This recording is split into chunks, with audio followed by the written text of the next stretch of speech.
大人，刚刚许家二郎来找我，我问他要了卷宗，草民便从卷宗推理出了案件的真相。哼，凭卷宗就能推理出真相？你这个毛头小子，简直是在胡说八道！来人，把他拖下去，杖折200。且慢，你说说看。据城门守卫的口供，我二叔在卯时2刻进城，辰时1刻，队伍就抵达了案发地点广南街。哼，定是妖物藏于河中，伺机抢走税银是吧？不，妖风和爆炸都只是障眼法，税银案并不是妖物所为，而是人为。你怎么证明？我二叔押送税银15万两，敢问3位大人，15万两白银重几斤？哼，有话你就说。是9375斤。你们这群人速算能力有点 low 啊！1两、2两、3两。哼，这能说明什么？从城门口到广南街路程多少？30里。途中经过几个闹市？4个。驽马脚程如何？驽马？时间对不上。广南街距离南城门有30里，以驽马的脚力，沿途要经过4个闹市，卯时2刻进城，不可能在辰时1刻抵达广南街。可当时目睹案件的百姓都说是辰时，不可能有假。没错，这是何解？因为押送根本不是银子。荒谬！马匹冲入河中，肉眼可见白花花的银子滚入水中，这能有假？眼见不一定为实，请给草民一次机会，为大人解惑，请大人借纸笔一用。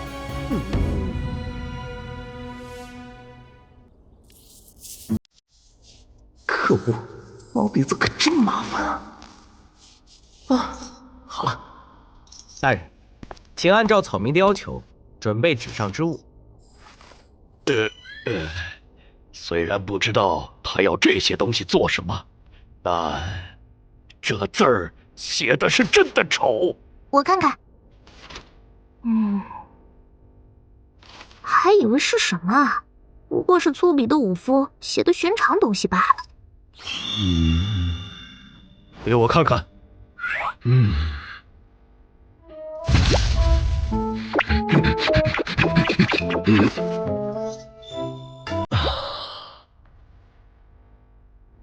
你要的东西都在这里了，务必给本官满意的答复。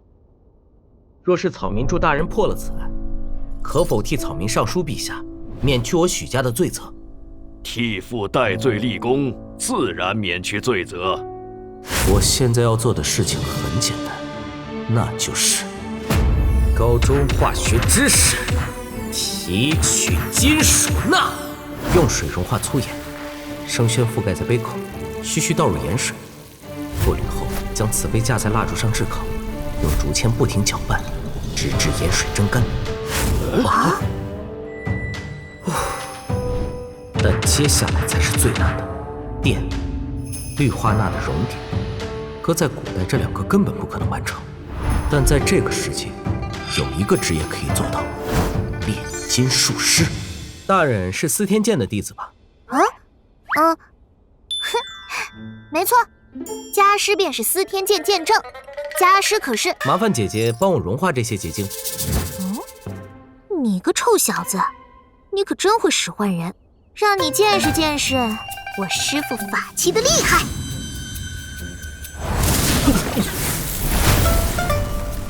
停！通电，不，雷法，控制好电压，这个步骤很难。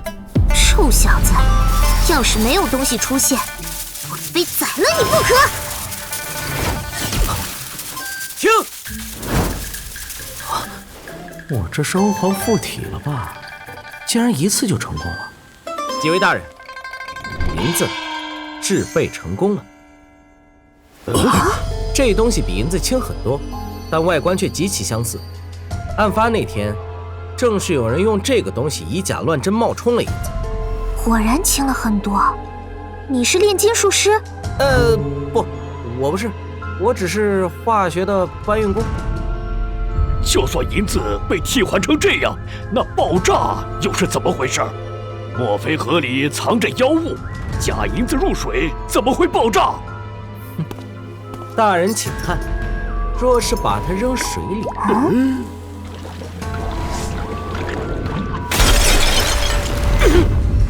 这俺也会古代上装逼的妖媚，谁知楼里做呼啸的流放，水眼不见了妖物来背锅，大风筝吹鸟，路到有分多少嘲笑，笑看九州市推理我最强，线下世界寻找又能破案。警察穿越猫蛛丝马迹寻，没有完美罪，除非是天意。流金所需，怪推理我最强，线下世界寻找又能破案。警察穿越猫蛛丝马迹寻，没有完美罪，除非是天意。拉风大跟人笑谈风起，有头有脸梦老的现实线，推理破谜团警察也呈现，笑看江湖路轻松又自在，笑看九州市推理我最强，线下世界寻找又能破案。警察穿越猫蛛丝马迹寻，